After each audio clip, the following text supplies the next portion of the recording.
YouTube. I hope all y'all are having a blessed day. We are here today with our next little project, and that is to put the borders on this lovely quilt. So if you'd like to see how I did that, stick around. I'm going to put a graphic up on the video that you can pause and see. I'll zoom around in it to show you things, but the very first thing that we're going to be doing is we're going to be sewing on the black border. Okay, so the quilt top right now is measuring 70 by 40. We are going to take these 2-inch strips of black and sew them around the quilt top. So I'm going to be putting the black down this side and the black down this side, and then the black on the long side. The graphic will be much better for you to see and understand. All right, so we're working on the short end of the quilt, and we're just doing right sides together, and I'm taking the selvage off the edge there, and I will trim that back after it's sewn on. Straightening out the pieces. I'm not pulling or stretching, I'm just placing them together, fluffing the excess out of my way. I will sew the other end on also while I'm here. I am going to take this over to the cutting table and I'm going to trim the ends. Again, I'm just going to put the selvage off the edge there and begin. I am just making sure that the edges are aligned, and I'm using my fingers as pins. And I'm not worrying about the uneven edges. This is the important seam. If it's hanging over, I really don't, I'm not concerned with it. It won't impact the quilt. That's the first long edge. All right, we have our first border on, and I think it frames it out nicely. The next one that I'm going to be doing is on the narrow side, and that is going to be 2 pieces of batik and one of these. These black bricks are 2.5 by 4.5, finishing off at 2 by 4. So I need one of those, and I need 2 of these strips. So this will go together like that, and that will go down the short end. And according to the figures that I've got, these pieces need to be 20 inches long. That will take care of the side. But I'm not all that worried about it. What I'm going to do is I'm not going to cut this. I'm going to leave it long. I'm going to sew it together, and then I will trim it up after the fact. And because it's batik and it finger presses so nicely, I am just going to give it a quick finger press. I'm using my fingertips because I have no nails at the moment. You're going to take your short end of your quilt and you're going to fold it in half and mark the center. I'm just going to roll a seam there in the middle, and I will roll a seam in this middle like that and like that. Okay, and now I have a nice crease that I can use to match things up, and it's right here. Matching up those creases is right there, and if you want to pin, you can. An alternative is to just start sewing from the center out. Now the sewing machine is holding on to the quilt for you. I do all sorts of creative ways around using pins because me and pins don't get along. Now we're going to flip it around and we will sew this end of it, and that way we don't have to use pins. Fluff the excess out of your way, line up your edges, and use your fingers. Takes care of one short end, and I will trim it up, and then for your cornerstone, you will sew the cornerstone onto the end of the long side before you sew it on. So for that, you'll need to know what the size is. And again, I don't know if you made this quilt along with me. I will put the diagram that I made for this quilt on my website, and you can go check it out. And if you want the measurements for the quilt top itself or how I put it together, my previous video will have that listed. So go to my video that came out on Friday the 4th. I'm going to take my little seam roller and I'm going to roll this. I'm going to fold this in half and seam roll a center line. And again, I'm going to start in the middle where these are lined up. This is just easier for me. You may think it's very confusing. It helps me out. Half. Now we'll flip it around and do the other half. So I put the first border on and it looks good, and it's 1.5 by the length of the quilt. And then this second one has bricks in it. And now the long side, my original measurements were off. So when I did the diagram that you're going to see in the video, I had the wrong size. So instead of being 68 inches wide, the quilt was actually 70 inches wide. So I've sewn together the long side of the batik binding with the cornerstones. And I'm just going to tell you that my quilt measures 77 3/4 inch, and this border measures 78.5 inches. So I need to take smidges out, and I'm just going to explain to you how I'm going to do this. And this is all going to depend on however big your quilt is I'm going to take a very small smidge. I've folded this in half, and I'm just going to take a very small seam down here, don't mind my nails, and then measure. I have 3/4 inch that is too big. So that's what I'm going to do. I'm going to just take a little bite out of this. It's like I said, it's 3/4 inch divided by 2. And I'm going to remeasure, and then I'm going to sew it on. So my numbers on the diagram are off. It gives you my thought process, and of course, you know, the numbers are what's important, not your thought process. So I've had a very hard day. I have a brain fog like nobody's business, and I'm really struggling with these silly numbers. Like I spent all day drawing out this entire elaborate diagram with all the measurements life size, and they were wrong. Okay, so I just made a little tiny seam, and I made it a generous 1/4 inch. I had it slightly underneath the plow poking out on my 1/4 inch foot. So that's what it looks like. So now the moment of truth arises, and let's see what size it is. 78 1/8. 78 1/8.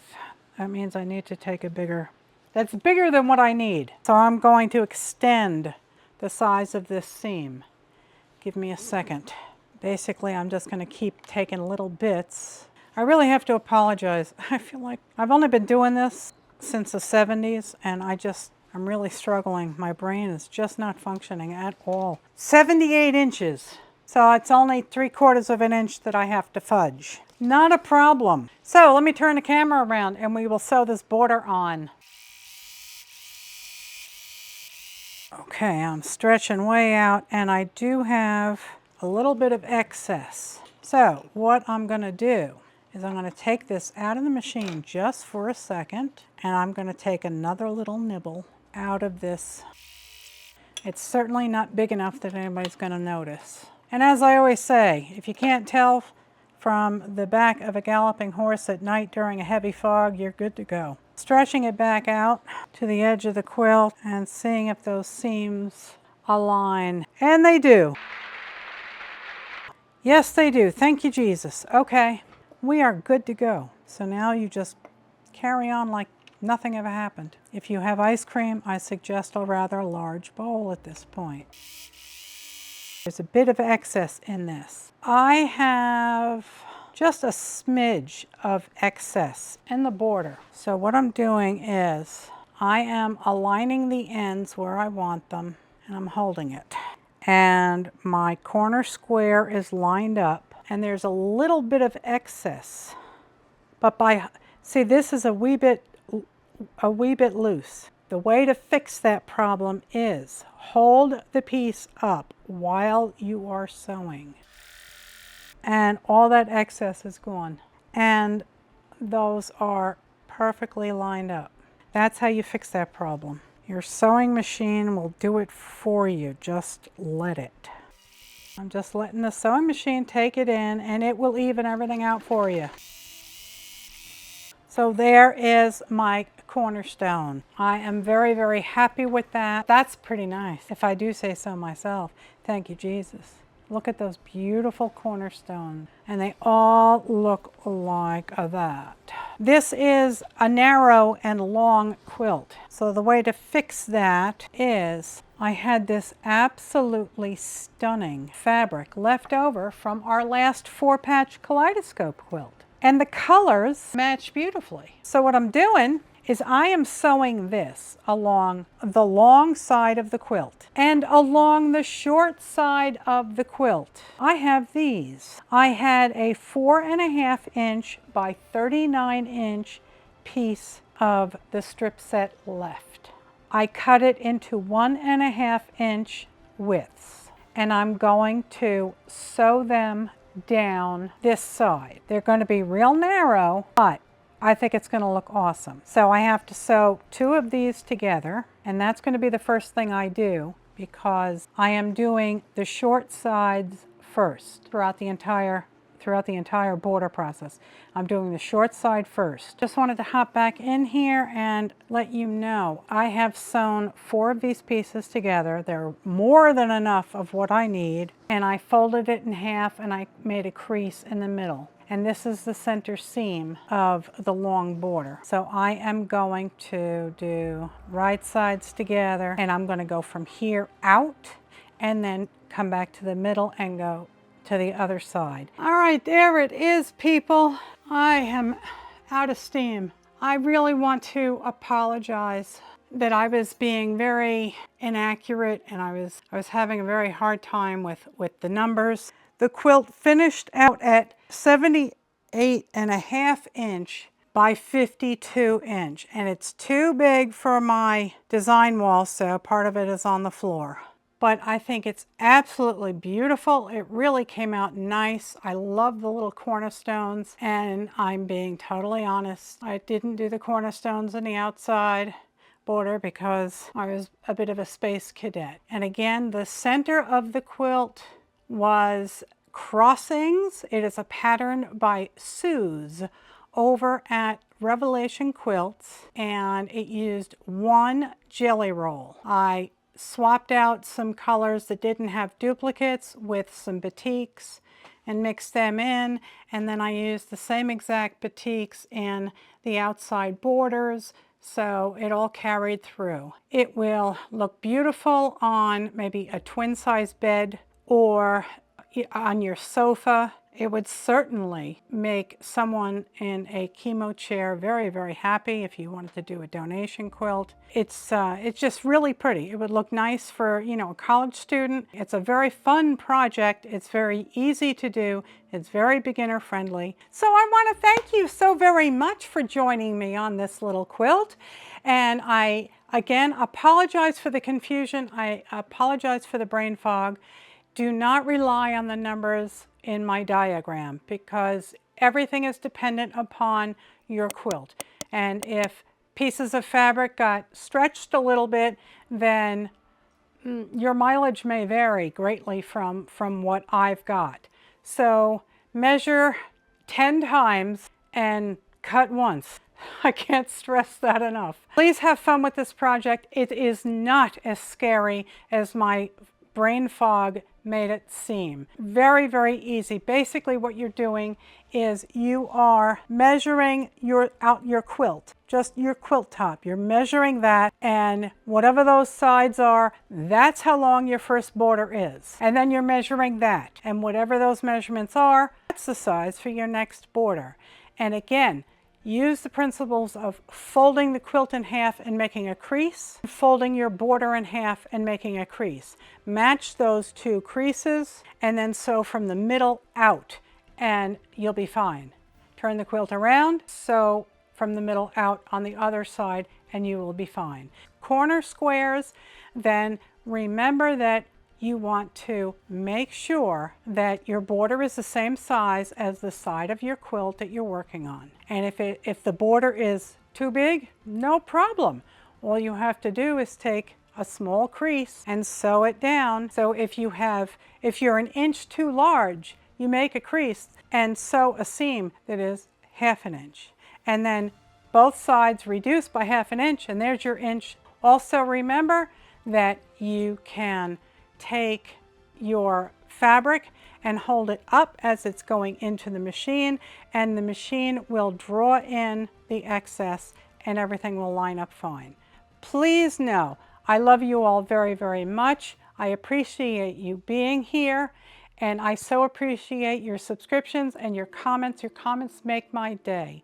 I just can't tell you how much joy and how big of a smile I get on my face when I read all your comments. They just touch me so deeply, and I'm so grateful to each and every one of you. And as a reminder, I have a shop over on Coffee. You can just type in 70acresstudio.com and go to my coffee shop. I have several memberships that you can choose from if you would care to support me, and you would get access to those birds over there. Also Discord. Now, from what I understand, the never expiring link that Discord gave me apparently expires. So who knew? And in the description beneath this video, you will find a new link for Discord. So please use that and come on over and join us on Discord. I love getting to know you. I love to see what projects you're working on. It just means the world to me. And we're going to get into all sorts of mischief over there. So thank you ever so much for watching, and I will see you right back here at 70 Acre Studio next time with our very next project. Whatever that is, not sure yet. I love you all very, very much. You have a very blessed night, a very, very blessed week ahead. God bless. Good night, Elizabeth. Good night, John Boy.